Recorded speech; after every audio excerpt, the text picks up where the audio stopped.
The little girl's screams echoed through the canyon as her father's truck disappeared into the dust. She was 6 years old, barefoot, and alone in the desert heat. She didn't know it yet, but a stranger on horseback was about to change her life forever. What the cowboy found that day would haunt him. A child abandoned like trash, clinging to life under the scorching sun. But saving her was only the beginning. What came next would test them both in ways neither could imagine. Jack Callahan had been riding the fence line on his ranch for 3 hours that morning. The sun was brutal, even for late September in Arizona. His horse, a chestnut mare named Bella, moved steadily across the rocky terrain while Jack checked for breaks in the barbed wire. It was quiet work, the kind he preferred. Just him, the horse, and miles of empty desert. That's how he liked it. No conversations, no complications, no reminders of everything he'd lost. But then he heard it, a sound that didn't belong in the wilderness. A child crying. Jack pulled Bella to a stop and listened. There was again, faint but desperate. His heart kicked hard in his chest. He turned the horse toward the sound and urged her into a trot. As they crested a small ridge, he saw her. A little girl in a dirty pink dress collapsed near the side of the dirt road. Her dark hair was matted with dust, her face sunburned and streaked with tears. Jack was off his horse before Bella even stopped moving. He dropped to his knees beside the child, his hands shaking as he checked for a pulse. She was alive, thank God, but barely conscious. Her lips were cracked and bleeding from dehydration. Her small arms were covered in bruises, some fresh, some faded yellow and green. Jack's stomach turned. He'd seen enough in his 42 years to know what those bruises meant. The girl's eyes fluttered open, unfocused and glassy. She looked at him with pure terror and tried to crawl away. Jack held up his hands, keeping his voice soft and steady. Hey, it's okay. I'm not going to hurt you. My name's Jack. What's your name, sweetheart? She didn't answer, just stared at him with those wide, frightened eyes. Then she whispered something so quiet he almost missed it. Daddy said I'm bad. Daddy said don't come back. The words hit Jack like a punch to the gut. He looked down the road where fresh tire tracks cut through the dust. Someone had driven out here deliberately. Someone had left this child to die. His jaw clenched, so hard his teeth hurt. But there was no time for anger now.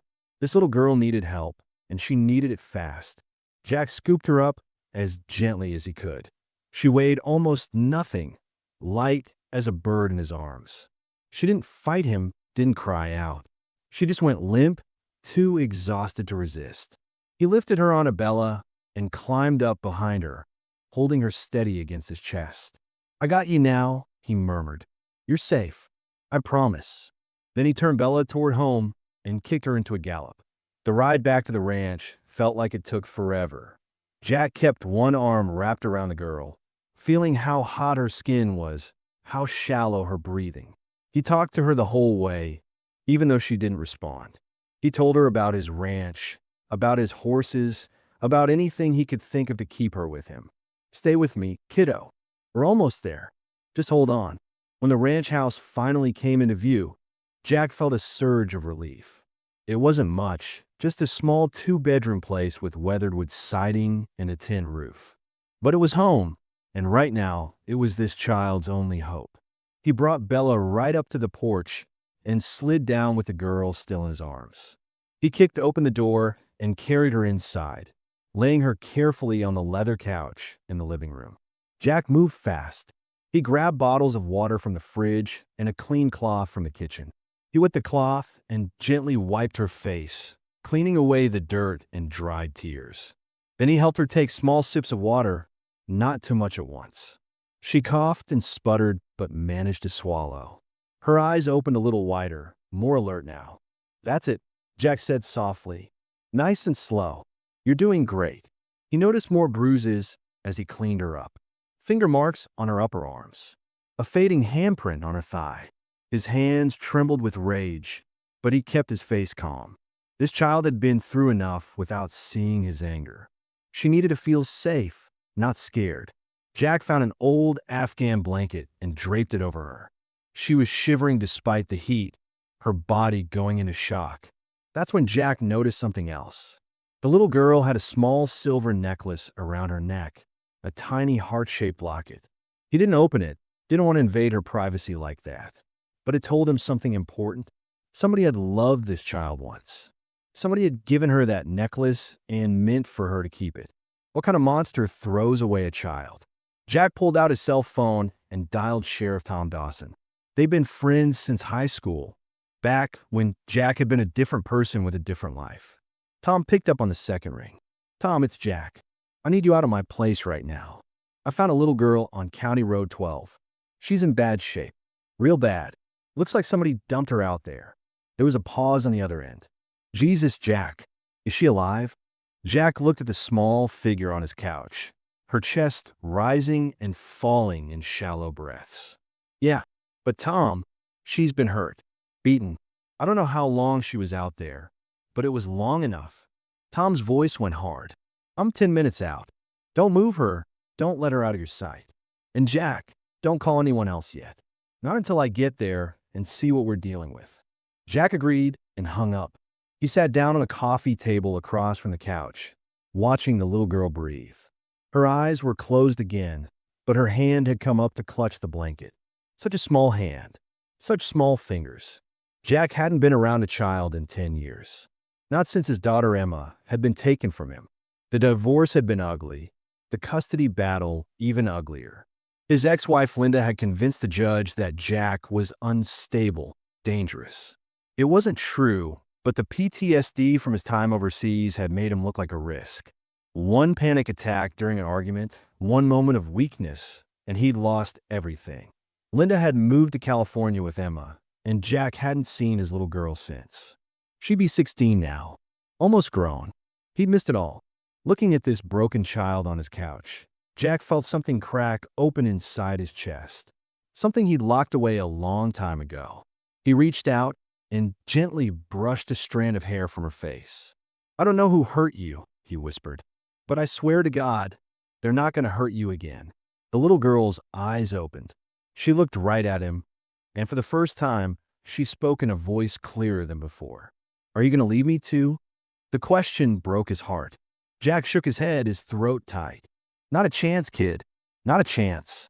Sheriff Tom Dawson arrived 20 minutes later, his patrol car kicking up dust as it pulled into Jack's driveway. He was a tall man with gray at his temples and the kind of steady presence that put people at ease. But when he walked into Jack's living room and saw the little girl on the couch, his face went pale. Tom knelt beside her, his voice gentle as he introduced himself. She didn't respond, just watched him with those same frightened eyes. Tom took photos of her bruises with his phone, documenting everything carefully. Then he stood and pulled Jack into the kitchen, out of earshot. "Jack, this is bad," Tom said quietly. "Those bruises are consistent with ongoing abuse. The dehydration, the sunburn, the way she won't talk. This child has been through hell." Jack's jaw clenched. "Any missing persons reports? Amber alerts?" Tom shook his head. "Nothing. I've checked every database within 200 miles. Nobody's reported her missing. Whoever left her out there doesn't want her found."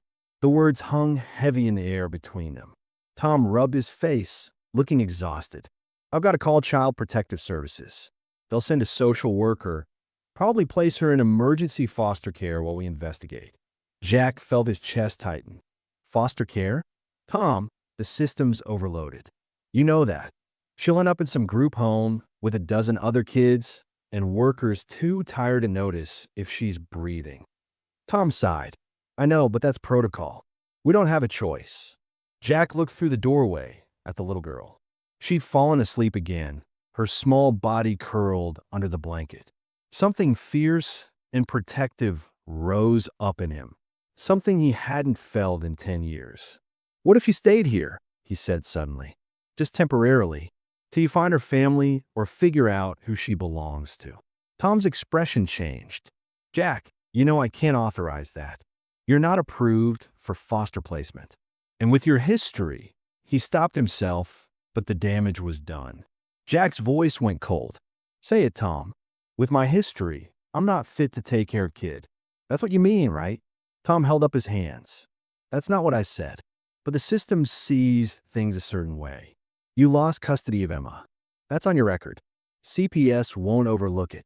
Jack stepped closer, his voice low and urgent. That was 10 years ago. I was in a bad place, dealing with stuff I didn't know how to handle. But I never hurt Emma. I never laid a hand on her. You know that. Tom nodded slowly. I know, but Linda testified otherwise in court. Said you were unstable, dangerous. The judge believed her. The old wound tore open fresh. Jack had spent a decade trying to forget that courtroom, his ex-wife's testimony, the way the judge had looked at him like he was a monster. This is different, Jack said. This little girl has nobody. You said it yourself. Nobody's even looking for her. Tom was quiet for a long moment, thinking. Finally, he sighed. Let me make a call. There's a social worker I trust, Maria Chun. She's tough but fair.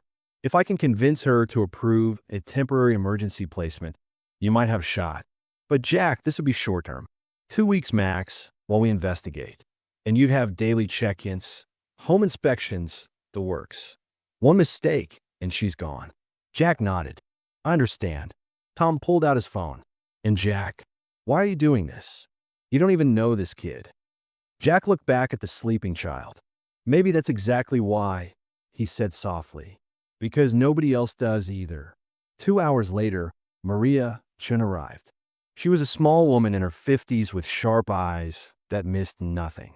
She walked through Jack's house slowly, checking every room, every corner. She asked him questions about his income, his background, his military service. She asked about Emma, about the custody battle, about his PTSD. Jack answered everything honestly, feeling like he was being stripped bare. When she finally sat down across from him at the kitchen table, her expression was unreadable.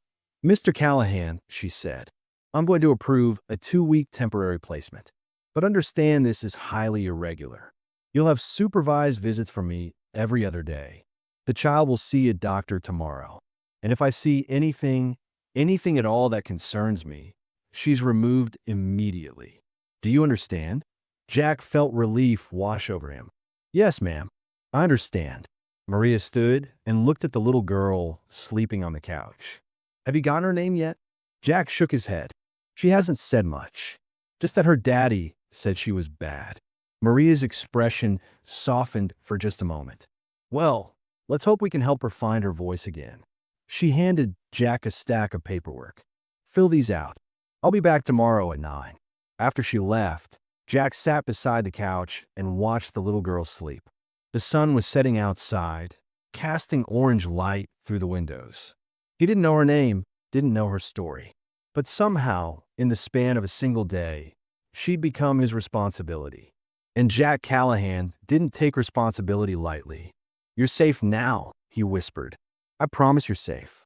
The first week passed like a gentle dream.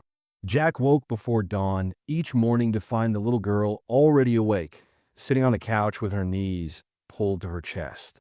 She watched everything with careful eyes, like she was waiting for something bad to happen.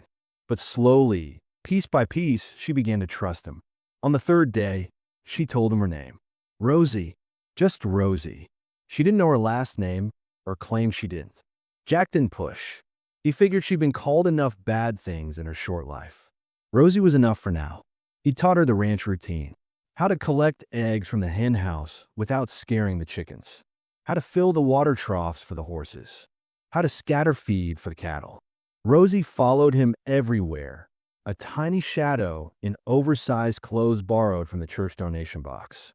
She didn't smile much, but Jack caught her watching the horses with something like wonder in her eyes. One afternoon, he led her into the stable where a mare had given birth 2 weeks earlier. The foal was wobbly and curious, nosing at Rosie's outstretched hand. What's her name? Rosie asked, her voice barely above a whisper. She doesn't have one yet, Jack said. Maybe you could name her. Rosie thought for a long moment, then said softly, Hope. Jack felt his throat tighten. Hope, that's perfect. But the peace shattered on day 9 when Sheriff Tom showed up with news. They found Rosie's father. His name was Ray Mitchell, a mechanic from 2 counties over with a history of drunk and disorderly charges. When Tom had gone to question him, Ray had been at a bar at 11 in the morning, already 3 beers deep. He'd shrugged when asked about his daughter, said he couldn't handle her anymore, said she was too much trouble. He'd driven her out to the desert to teach her a lesson about being ungrateful. He figured she'd walk back to the road and someone would find her. He didn't seem to care that she almost died. Jack listened to all this with his fists clenched so tight his knuckles went white. "Tell me you arrested him," he said. Tom shook his head grimly. "It's complicated, Jack. He's her biological father. He has legal custody. His lawyer's already arguing that he made a mistake, that he was intoxicated and not thinking clearly. They're calling it poor judgment, not attempted murder." Jack's voice went dangerous. Poor judgment?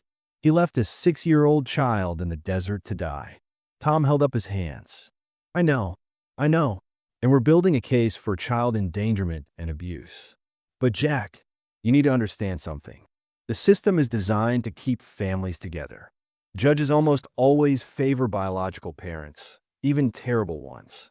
Ray's lawyer is already filing to get Rosie back. The words hit Jack like a physical blow. He can't. Tom, you can't let him take her. Tom's expression was grim. There's a hearing scheduled in 3 days. The judge will decide temporary custody. If Ray shows up sober and remorseful, if he's got a decent lawyer, he might win. And Jack, your temporary placement expires in 5 days anyway. You were never going to be a permanent option. Jack stood abruptly, pacing the kitchen. Because of my record. Because I lost Emma. Tom nodded slowly.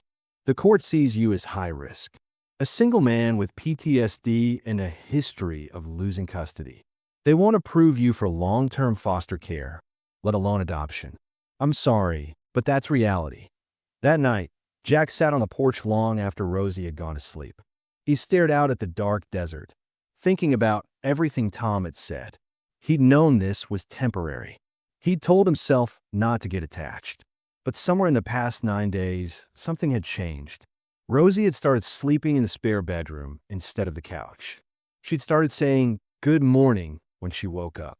Yesterday, she'd laughed at one of the barn cats chasing a grasshopper. It was the first time he'd heard her laugh, and the sound had nearly broken him. The screen door creaked. Jack turned to see Rosie standing there in an old t-shirt he'd given her to sleep in. It hung to her knees. "Can't sleep?" he asked. She shook her head and sat down beside him on steps. They sat in silence for a while, listening to the crickets. Then Rosie spoke, her voice small in the darkness. "Are they going to make me go back to him?" Jack wanted to lie, wanted to tell her everything would be okay. But he'd never lied to her, and he wasn't going to start now. "I don't know, Rosie, but I promise you this. I'm going to fight as hard as I can to keep you safe." She leaned against his shoulder, so small and fragile. "Okay," she whispered. "I trust you." Those 3 words destroyed him, because Jack knew the truth. Sometimes trust wasn't enough. Sometimes the system crushed the people who needed protecting most.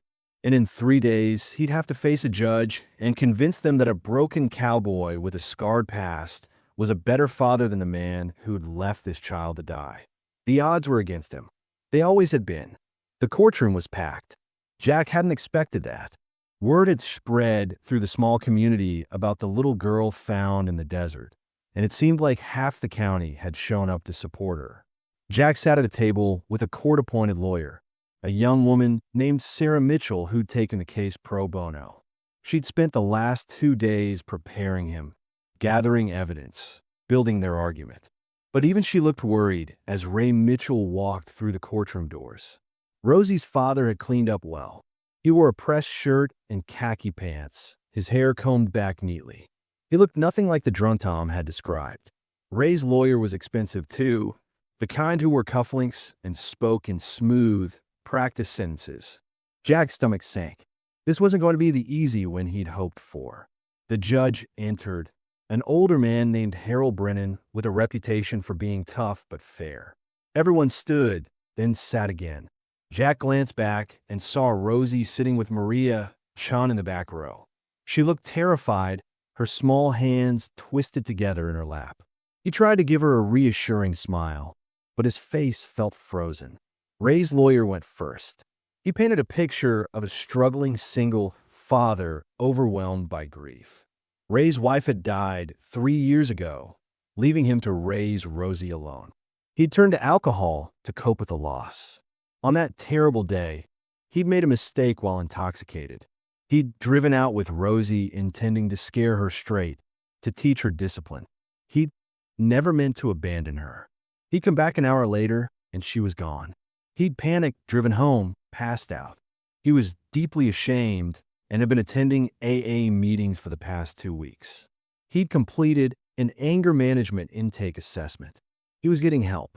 He wanted his daughter back. It was a good story. Too good. Jack watched the judge's face and saw consideration there, sympathy even. Then it was Sarah's turn. She presented photos of Rosie's injuries, medical reports showing evidence of long-term abuse and malnutrition. She called a doctor who testified about the severity of Rosie's dehydration when Jack had found her. She would have died within hours without intervention. She called Sheriff Tom, who described the scene where Rosie had been abandoned, miles from any help. She called Maria Chun, who testified about Rosie's progress in Jack's care, how she'd gone from nonverbal and terrified to engaged and healing. Then Sarah called Jack to the stand. He walked up on shaky legs and swore to tell the truth. Sarah asked him to describe finding Rosie, caring for her, watching her transform over the past 2 weeks. Jack spoke from the heart. He talked about teaching her to name the foal, about the first time she'd smiled, about how she'd started sleeping through the night without nightmares. He talked about the trust she'd placed in him and how desperately he wanted to protect her. Ray's lawyer stood for cross-examination. Mr. Callahan, isn't it true that you lost custody of your own daughter 10 years ago? Jack's jaw tightened. Yes. The lawyer consulted his notes. And isn't it true that your ex-wife testified you were unstable?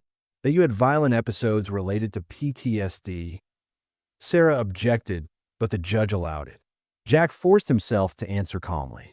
I had PTSD from my military service. I had a panic attack during an argument. I never hurt anyone. The lawyer pressed on. But the court determined you were unfit to parent your own child.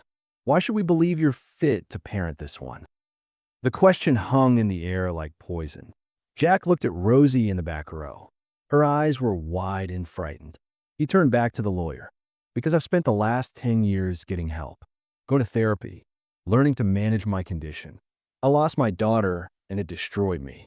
But I put myself back together. And that little girl back there gave me a reason to stay together. She needs someone who understands what it's like to be thrown away. I do, and I will fight for her with everything I have. The judge called a recess. 2 hours passed like torture.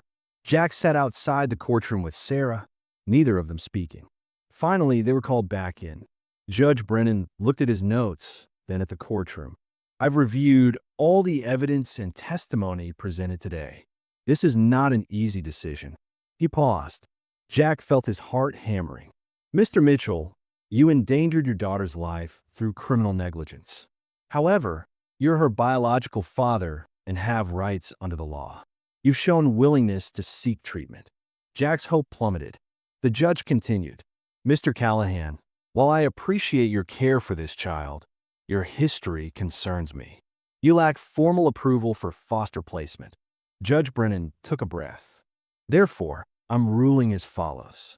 Mr. Mitchell's parental rights are suspended pending completion of a substance abuse program and parenting classes. This will take approximately 90 days. During that time, Rosie will be placed in state custody and moved to an appropriate foster home. Mr. Callahan's temporary placement is terminated. The gavel came down. Jack couldn't breathe. Sarah was saying something, but he couldn't hear her. All he heard was Rosie's scream from the back of the courtroom as Maria tried to hold her. No, I want to stay with Jack. Please. Jack stood frozen in the courthouse hallway as Maria Chun tried to calm Rosie down. The little girl was sobbing uncontrollably, her whole body shaking. She'd wrapped her arms around Jack's waist and wouldn't let go. Please don't make me leave, she begged, her voice breaking. Please, Jack. I'll be so good. I promise I'll be good. Jack dropped to his knees and held her tight, his own eyes burning with tears he refused to let fall. Rosie, listen to me. You are good. You've always been good. None of this is your fault. She buried her face in his shoulder, her small hands clutching his shirt. Then why can't I stay with you?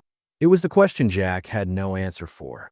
How could he explain a system that valued biology over safety?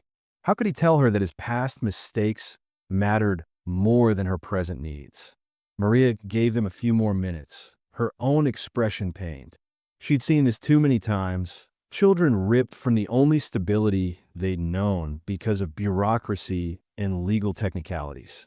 Finally, she touched Rosie's shoulder gently. Sweetie, we need to go now. I promise the place I'm taking you is nice. They have other kids your age. You'll be okay. Rosie shook her head violently. I don't want other kids. I want Jack. I want hope. I want to go home. The word home shattered something inside Jack. He pulled back and looked into her tear-stained face. You listen to me, Rosie. This isn't over.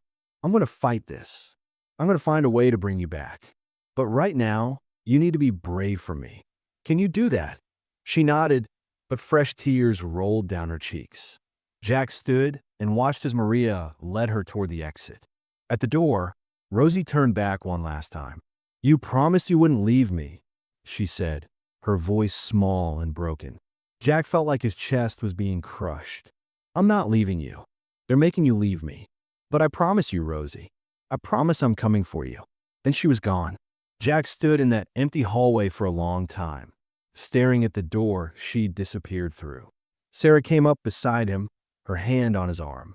Jack, I'm so sorry. The judge was wrong. We can appeal, but it takes time. Jack's voice came out hollow. How much time? Sarah hesitated. Months. Maybe longer. And even then, there's no guarantee. Your background. She stopped when she saw his face. I know, Jack said quietly.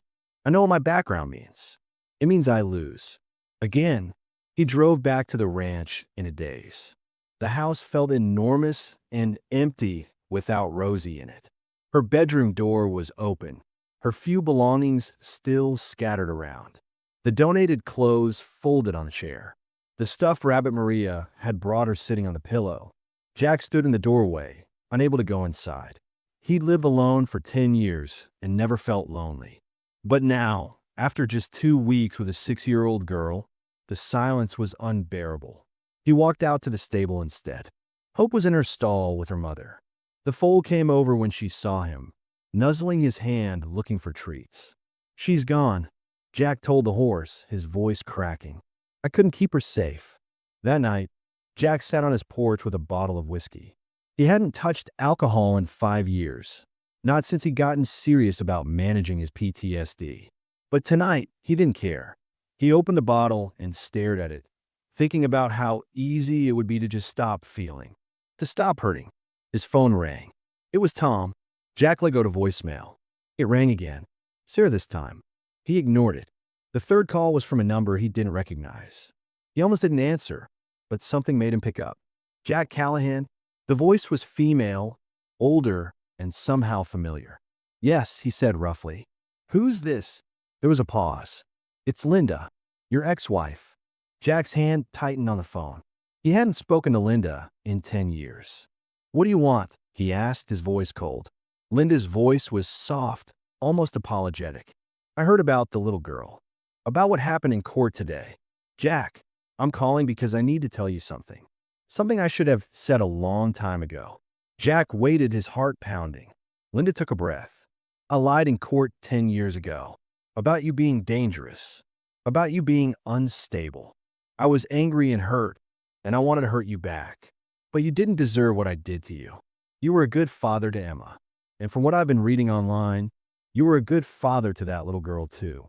Jack couldn't speak, couldn't process what he was hearing. Linda continued. I want to help you, Jack. I want to testify on your behalf. Tell the truth this time.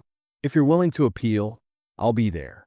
For the first time since the gavel had fallen, Jack felt something other than despair. He felt hope. Jack didn't sleep that night.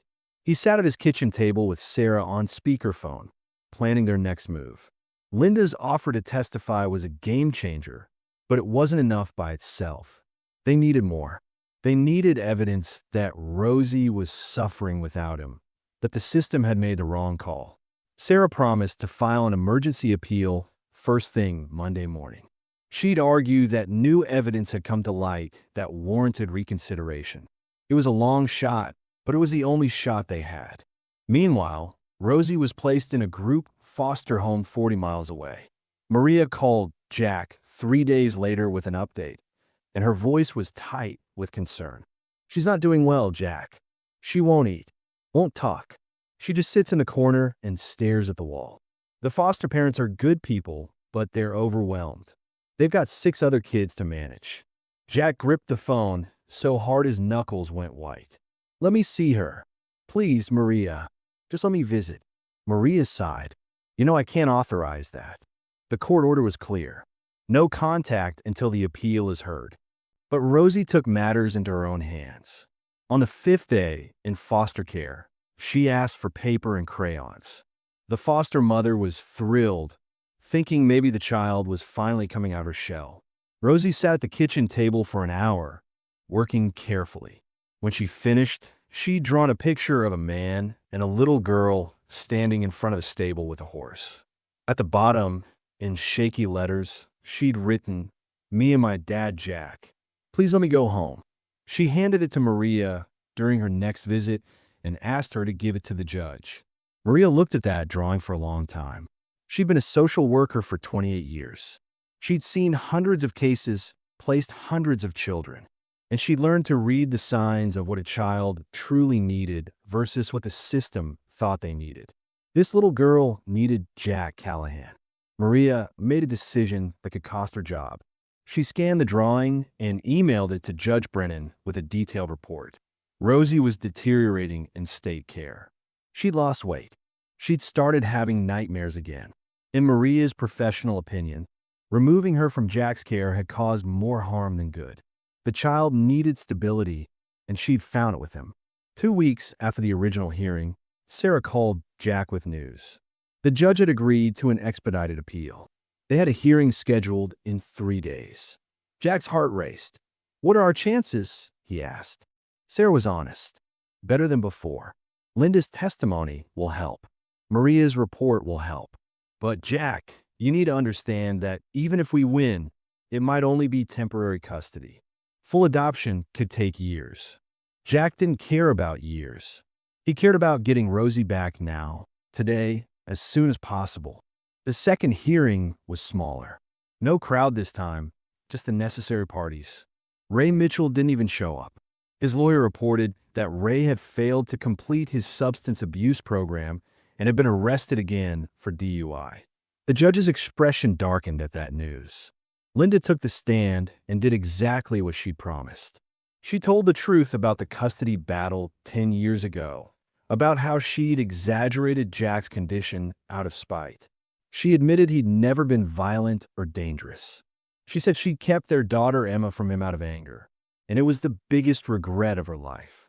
She looked directly at Jack as she spoke. "He deserves a chance to be the father he always was. The father I prevented him from being." Maria testified next. She presented Rosie's drawing and her report. She showed photos documenting Rosie's decline in foster care. She testified that in her professional opinion, Jack Callahan was not only capable of caring for Rosie, but was the best option for her long-term well-being. Sarah called Jack to the stand one more time. This time, he was calmer, more prepared. He talked about the work he'd done over the past 10 years. The therapy, the PTSD management, the deliberate choice to build a stable life. He talked about what Rosie had brought back to him, a sense of purpose he hadn't felt since losing Emma. "Your Honor," Jack said, his voice steady, "I'm not asking you to forget my past. I'm asking you to see what I've become in spite of it. That little girl needs someone who won't give up on her. I won't. I couldn't even if I wanted to." Judge Brennan reviewed the new evidence carefully. The courtroom was silent except for the rustle of papers. Finally, he looked up. "Mr. Callahan, I'm reversing my previous ruling. I'm granting you temporary custody of Rosie for a period of 6 months. During that time, you'll continue therapy, complete parenting classes, and submit to regular home visits. If at the end of 6 months everything remains stable, we'll discuss permanent adoption." He paused. "And Mr. Callahan? Don't make me regret this decision." Jack could barely speak. "I won't, Your Honor. I swear I won't." The judge nodded. "Bailiff, please bring in the child." A side door opened, and Maria walked in with Rosie. The little girl's eyes scanned the courtroom until they found Jack. For a moment, she just stood there like she was afraid to believe it was real. Then Jack opened his arms, and she ran. She crashed into him so hard she nearly knocked him over. Jack scooped her up and held her tight, burying his face in her hair. She was crying, he was crying, and he didn't care who saw it. "I told you," he whispered. "I told you I was coming for you." Rosie pulled back just enough to look at his face. "Can I really stay this time?" Jack nodded. "You can really stay. Forever if you want to." She wrapped her arms around his neck. "I want to. I want to stay forever, Dad." The word hit him like lightning. "Dad." She called him Dad. Jack looked up and saw Sarah smiling through tears. He saw Maria nodding with approval. He saw Linda watching from the back row with something like peace on her face. And he knew, despite everything he'd lost, despite all the years of pain and regret, he'd been given something precious. A second chance, not just at being a father, but at being the father he was always meant to be. 6 months passed like a dream. Jack completed every requirement the court set. He and Rosie fell into a rhythm that felt like it had always existed. She started school and made friends. She grew taller, healthier, happier. Hope the foal grew too, and Rosie learned to ride her around the ranch. Sarah became a regular presence in their lives, and Jack found himself looking forward to her visits for reasons that had nothing to do with the court case. And then, on a bright morning in March, Emma came to visit. She was 16 now, almost grown, with Linda's eyes and Jack's stubborn chin. The meeting was awkward at first. 10 years was a long time. But Rosie, fearless in the way only children can be, broke the ice. She grabbed Emma's hand and dragged her out to meet Hope. Jack watched his 2 daughters, one he'd lost and one he'd found, walking toward the stable together. Linda stood beside him on the porch. "She talks about you all the time now," Linda said quietly. "Emma, she wants to know you again." Jack's throat was tight. "I'd like that." Linda smiled. "You're doing good, Jack. With Rosie, with your life. I'm proud of you." 3 months later, the adoption was finalized. Rosie Mitchell became Rosie Callahan in a courtroom ceremony attended by everyone who'd fought for her. She wore a new dress that Sarah had bought her and couldn't stop smiling. When the judge signed the final papers, she turned to Jack with shining eyes. "Am I really yours now? Forever?" Jack knelt down and took her hands. "You were always mine, Rosie, from the moment I found you. This just makes it official." That evening, they had a celebration at the ranch. Tom came, and Maria, and Sarah, who become so much more than just their lawyer. Emma was there too, spending her spring break with Jack, getting to know the little sister she'd never expected to have.